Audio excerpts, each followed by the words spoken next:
बहुजन जो है बहन जी के साथ है और इस बार जो है बहन जी का ही ये है कि बहन जी प्रधानमंत्री बनेंगी और पूरे पूरे बहुमत से 272 सीटें चाहिए प्रधानमंत्री बनने के लिए। मुश्किल नहीं है।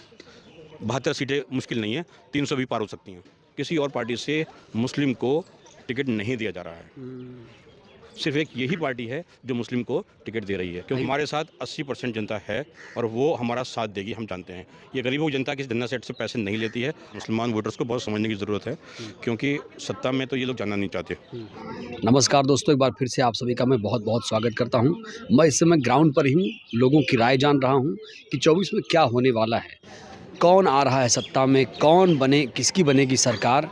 इसी को लेकर लगातार मैं ग्राउंड पर जा रहा हूं, हालात का जायज़ा ले रहा हूं, धरातल पर क्या है एक्चुअल में वो जानने की कोशिश करता हूं। मैं इस समय देश की राजधानी दिल्ली में हूं और आपको याद दिला दूं कि बीएसपी सुप्रीमो ने जिस तरीके से माहौल बना था कि इस बार वो कांग्रेस के साथ गठबंधन करेंगी, उसको लेकर उन्होंने ऐलान कर दिया है कि वो किसी के साथ नहीं जाएंगी, ना इंडिया के साथ ना एनडीए के साथ। इस बीच खबर आ रही है कि बीएसपी जल्द ही अपने जो सूची है वो जारी करेगी।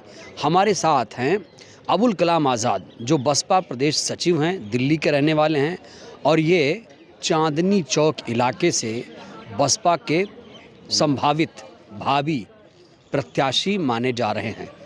अबुल कलाम साहब, बहुत बहुत स्वागत आपका। 2024 में कैसे आप लोग मोदी को सत्ता से हटाएंगे, कोई रूपरेखा है? पहले तो आपका बहुत बहुत स्वागत है। देसी टीवी से आप लोग हैं और आप लोग ऐसा काम कर रहे हैं जो मीडिया नहीं दिखा पा रहा है, गोदी मीडिया नहीं कर पा रहा है। ऐसा काम आप कर पा रहे हैं, उसके लिए आपका बहुत बहुत धन्यवाद, साधुवाद। जय भीम, जय भारत, जय संविधान। मैं इससे पहले की अपनी बात रखता हूँ। सबसे पहले आपने बात की है, चुनाव की बात की है, तो मैं चुनाव की बात रखता हूँ कि बहन जी ने ये बहुत पहले ही क्लियर कर दिया था कि एकला चलो रहे। एकला चलने के लिए, अकेला चलने के लिए बहन जी ने पहले ही इसके लिए बोल दिया था कि हमें अकेला ही चलना है। लेकिन मोदी मीडिया, गोदी मीडिया, ये सब इसने क्या किया कि एक माहौल बनाया, जो पिछले वाले जो गठबंधन होने के जो कगार के जो फोटोग्राफ थे, जो वीडियोग्राफ थे, वो मीडिया में दिखाए गए। मीडिया में दिखाने के बाद में लोगों को भ्रमित करने की कोशिश की गई कि बहुजन जो है वो कांग्रेस के साथ जा रहा है। लेकिन कल तक भी बहुजन का ये आया है कि अपना बहन मायावती का आया है कि हम एकला चलेंगे, अकेले चुनाव लड़ेंगे, अपने दम पर चुनाव लड़ेंगे। हमारे साथ 80% जनता है और वो हमारा साथ देगी, हम जानते हैं। ये गरीबों की जनता किसी धन्ना सेट से पैसे नहीं लेती है। आपने ये देख लिया होगा, चुनाव आयोग का भी रिपोर्ट आई है कि हमारे पास यहीं पर एक सवाल है लोग आरोप लगाते हैं बहन जी पर कि वो जब टिकट देती हैं तो पैसे लेकर टिकट देती हैं। आपने कितना पैसा दिया? देखिए, अभी तक मैं बताता हूँ आपको, मेरे अकाउंट से अभी तक 0 बीएसपी के अकाउंट में गया है। इतना पैसा मैं दे चुका हूँ, 0 अकाउंट मैंने दिया है अब तक, और इससे ऊपर मेरे को कोई डिमांड भी नहीं की गई है। मैं बीएसपी का कार्यकर्ता हूँ और कार्यकर्ता को चुनावी मामले बताकर, सिखाकर एक ऐसी पाठशाला है जहाँ से लोगों ने जाकर सत्ता संभाली है। सत्ता संभालने के बाद लोग बिके भी हैं, ऐसा नहीं कि नहीं बिके हैं, लेकिन मेरे से कोई ना पैसे की डिमांड की गई, ना पैसा मांगा गया है अभी तक। ये लोग आरोप क्यों लगाते हैं? सर, ये आरोप लगाते हैं इसलिए क्योंकि होता क्या है, ये जो पार्टी है, ये गरीबों की पार्टी है। धन्ना सेठों से पैसे नहीं लिए जाते हैं। जो पैसे लिए जाते हैं, जो पैसे दिए जाते हैं, वो पैसे जनता ही खर्च करती है अपने। जो कार्यकर्ता ही खर्च करते हैं, जो कार्यकर्ता खर्च करते हैं वो पैसा होता है। जो कार्यकर्ता खर्च करने के बाद में 1-2 जगह बोल देता है कि मैंने पैसा खर्च किया है, तो लोग कहते हैं कि साहब ये पैसे लिए जाते हैं। यानी एक बात मैं यहाँ पर स्पष्ट कर दूं कि जो लोग आरोप लगाते हैं कि बहन जी टिकट के बदले पैसे लेती हैं, करोड़ों रुपए लेती हैं, और हमारे साथ अबुल कलाम आज़ाद साहब भी साफ तौर पर कह रहे हैं, क्योंकि वो उम्मीदवार भी मान रहे हैं खुद को चांदनी चौक से, तो ये साफ कर रहे हैं कि पैसा वैसा नहीं लेती हैं बहन जी। अब बड़ा सवाल ये कि आपने खुद को प्रत्याशी कैसे मान लिया, अभी सूची नहीं आई? मैंने प्रत्याशी नहीं, मैंने कहा कि मैं उम्मीदवार हूँ। मैंने अपना जो है अभी बायोडाटा सबमिट कर दिया गया है, मुझसे बायोडाटा मांगा गया था, और चांदनी चौक के जितने भी कार्यकर्ता हैं सबने स्टैम्प पेपर पर और सबने अपने लेटर हेड पर लिख कर दे दिया है कि ये हमारे भावी प्रत्याशी रहेंगे और उम्मीदवार रहेंगे। इसके बाद जो फैसला आएगा वो हाईकमान से आएगा। हाईकमान जो फैसला करेगा वो उसके आगे हम सर झुकाएंगे। कब तक आएगा हाईकमान का फैसला? देखिए, बहुत जल्द ही आपके दिल की धड़कनें तो बढ़ रही होंगी जाहिर तौर पर। नहीं, अभी ऐसा कुछ नहीं है। जैसा भी हाईकमान का फैसला होगा वैसे किया जाएगा। और बहुत जल्द ये मामला होगा। 12 तारीख को मीटिंग है, प्रदेश में मीटिंग है। उसमें संभावित तौर पर जितनी भी सूचियां हैं सब जा चुकी होंगी और उसके बाद में 10 से 15 दिन के अंदर अंदर ये सारी की सारी सूची सामने आ जाएगी। 10 से 15 दिन के अंदर। बिल्कुल।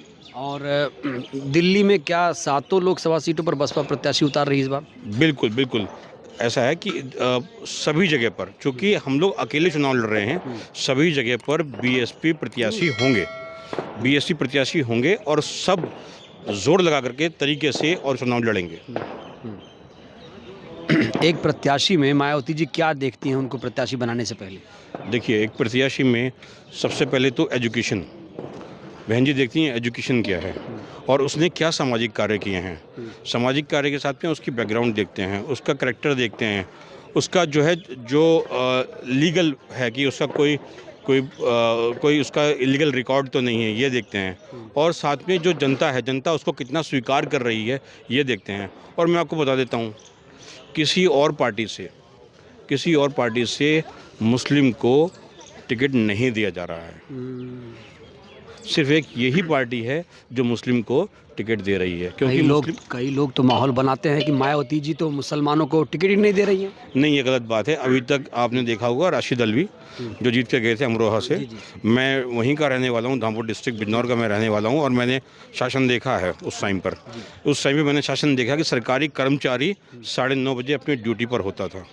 कोई इलीगल काम होने पर भी मायावती जी का नाम लेने पर, बहन जी का नाम लेने पर वो इलीगल काम करना बंद कर दिया करते थे। मैंने देखा है कि वहाँ पर सारे जितने भी बदमाश थे, सबके सब बदमाशी करना या तो बंद कर दिया या जेल में चले गए या उन्होंने प्रदेश छोड़ दिया। ये देखा है। पूरा जो उस टाइम पर जो रूल था, शासन था, प्रशासन था, वो सब सतर्क था और सही तरीके से कार्य कर रहा था।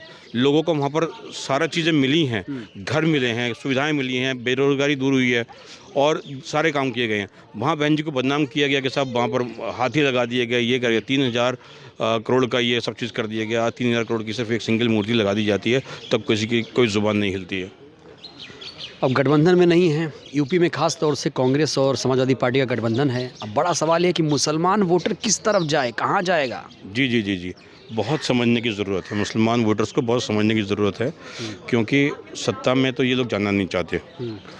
बहुत दबी हुई कुचली हुई कौम है। 40% होने के बावजूद आज आपने इंद्रलोक पर देख लिया कि क्या मामला हुआ है। उसके बाद भी क्योंकि मुसलमान कॉन्स्टिट्यूशन के अंदर, संविधान के अंदर काम करता है, अगर वहाँ पर कोई भी हाथ उठा देता पुलिस कर्मचारी के ऊपर, तो ये बात होती कि ड्यूटी पर एक पुलिस कर्मचारी के ऊपर इस मुसलमान ने ये हमला कर दिया। ये पूरा मीडिया बोलने लगता, चिल्लाने लगता।